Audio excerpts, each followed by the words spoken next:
यदुकुल में वर्णिश नामक एक वंश था। उसी वर्णी वंश में अवतार लेने से भगवान श्री कृष्ण एक नाम वाराणसी है। भगवान ने स्वधर्म पालन की प्रशंसा की है। धर्म वर्ण और कुल का होता है, अतः अर्जुन भी कुल वंश के नाम से भगवान को संबोधित करके प्रसन्न करते हैं। विचारवान पुरुष पाप नहीं करना चाहता, क्योंकि पाप का परिणाम दुख होता है और दुख को कोई भी प्राणी नहीं चाहता। यहाँ पर यह भोग और संग्रह की इच्छा का त्याग नहीं, प्रत्युत पाप करने की इच्छा का त्याग है।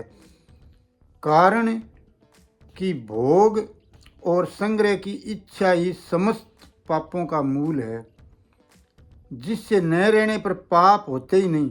विचारशील मनुष्य पाप करना तो नहीं चाहता, पर भीतर सांसारिक भोग और संग्रह की इच्छा रहने से वह करने योग्य कर्तव्य कर्म नहीं कर पाता।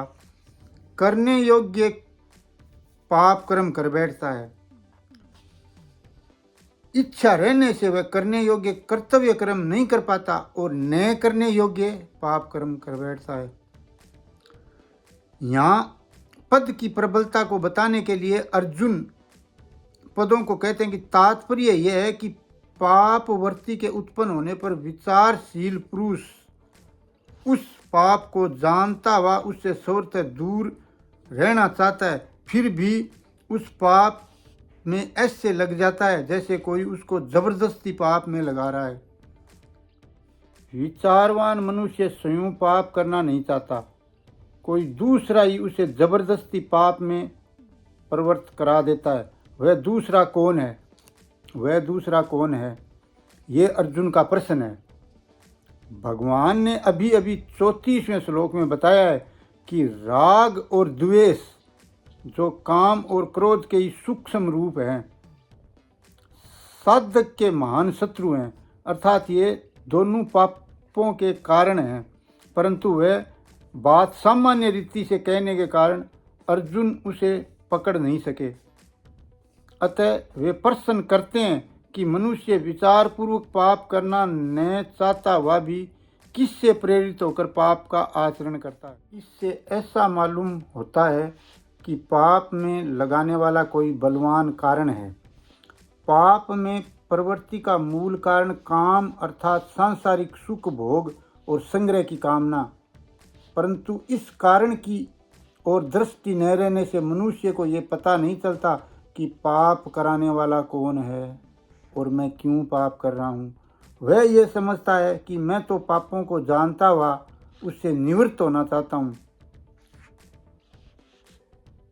पर मेरे को कोई बलपूर्वक पाप में प्रवृत्त करता है। जैसे दुर्योधन ने कहा,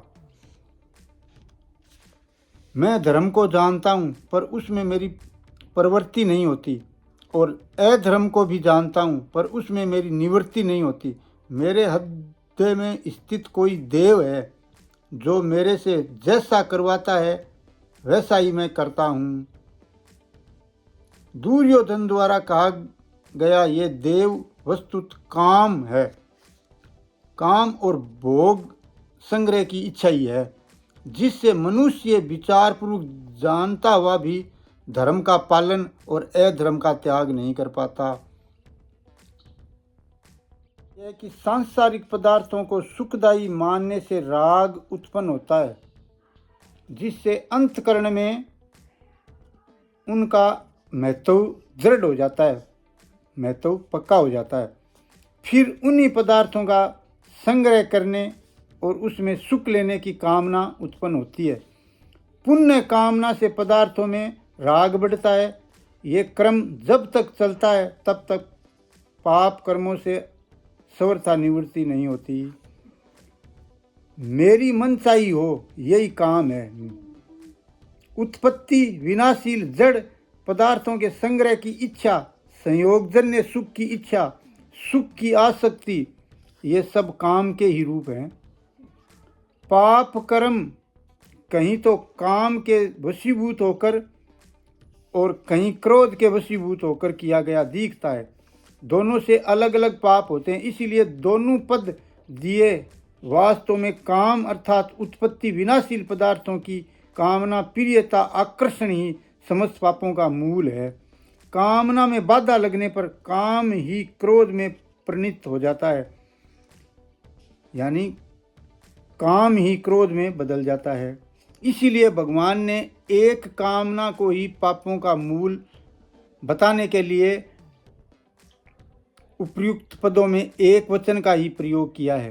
कामना की पूर्ति होने पर लोभ उत्पन्न होता है और कामना में बाधा पहुंचने पर बाधा पहुंचाने वाले पर क्रोध आता है। यदि बाधा पहुंचाने वाला अपने से अधिक बलवान हो तो क्रोध उत्पन्न न होकर उससे डर लगता है। इसीलिए गीता में कहीं कहीं कामना और क्रोध के साथ साथ भय की बात भी आई है। नाशवान पदार्थों की इच्छा ही कामना कहलाती है। अविनाशी परमात्मा की इच्छा कामना के समान ही प्रतीत होती है। वास्तव में कामना नहीं, क्योंकि उत्पत्ति विनाशील पदार्थों की कामना कभी पूरी नहीं होती, प्रत्युत बढ़ती रहती है। पर परमात्मा की इच्छा परमात्मा प्राप्ति होने पर पूरी हो जाती है। दूसरी बात, कामना अपने से भिन्न वस्तु की होती है और परमात्मा अपने से अभिन्न है। इसी प्रकार सेवा कर्म योग के तत्वाधान ज्ञान योग और भगवत प्रेम भक्ति भोग योग की इच्छा भी कामना नहीं है। परमात्मा प्राप्ति की इच्छा वास्तव में जीवन की वास्तविक आवश्यकता है। जीव को आवश्यकता तो परमात्मा की है, पर विवेक के दब जाने पर वह नाशवान पदार्थों की कामना करने लगता है। एक शंका हो सकती है कि कामना के बिना संसार का कार्य कैसे चलेगा। इसका समाधान यह है कि संसार का कार्य वस्तुओं से, क्रियाओं से चलता है, मन की कामना से नहीं। वस्तुओं का संबंध कर्मों से होता है, चाहे वे कर्म पूर्व के प्रबाद हो अथवा वर्तमान के उद्योग हो। कर्म बाहर के होते हैं और कामनाएं भीतर की होती हैं। बाहरी कर्मों का फल भी वस्तु की परिस्थिति आदि के रूप में बाहरी होता है। कामना का संबंध फल, पदार्थ, परिस्थिति आदि की प्राप्ति के साथ है ही नहीं। जो वस्तु कर्म के अधीन है वह कामना करने से कैसे प्राप्त हो सकती है। संसार में देखते ही हैं कि धन की कामना होने पर भी लोगों की दरिद्रता नहीं मिटती। जीवन मुक्ति महापुरुषों को छोड़कर शेष सभी व्यक्ति जीने की कामना रखते हैं। जीने की कामना रखते हुए भी मरते हैं। कामना करें या न करें, जो फल मिलने वाला है वह तो मिलेगा ही।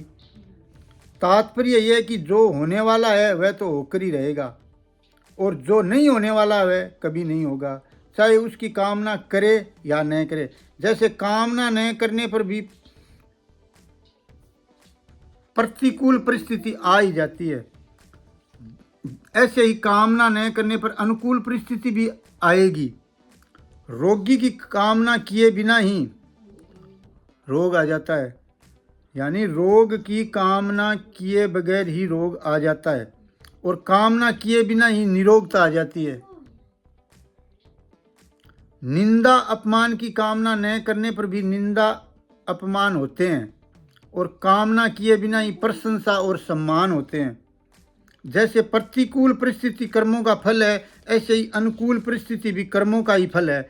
इसीलिए वस्तु, परिस्थिति आदि का प्राप्त होना अथवा न होना कर्मों से संबंध रखता है, कामना से नहीं। कामना तात्कालिक सुख की भी होती है और भावी सुख की भी।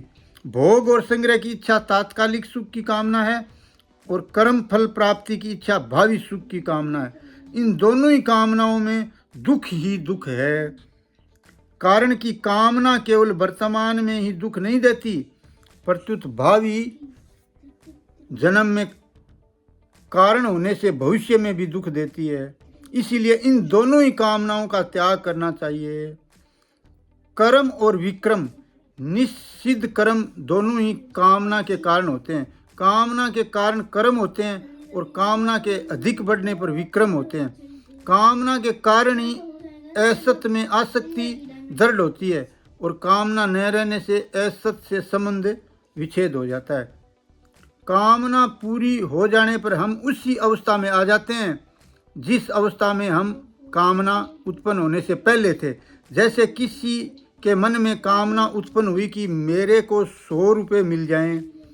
इसके पहले उसके मन में 100 रुपये पाने की कामना नहीं थी, अतः अनुभव से सिद्ध हुआ कि कामना उत्पन्न होने वाली है। जब तक 100 रुपयों की कामना उत्पन्न नहीं हुई थी तब तक निष्कामता की स्थिति थी। उद्योग करने पर यदि प्रबादवंश 100 रुपये मिल जाएं तो यही निष्कामता की स्थिति पुनः आ जाती है, परंतु सांसारिक सुख शक्ति के कारण ये स्थिति ठहरती नहीं है।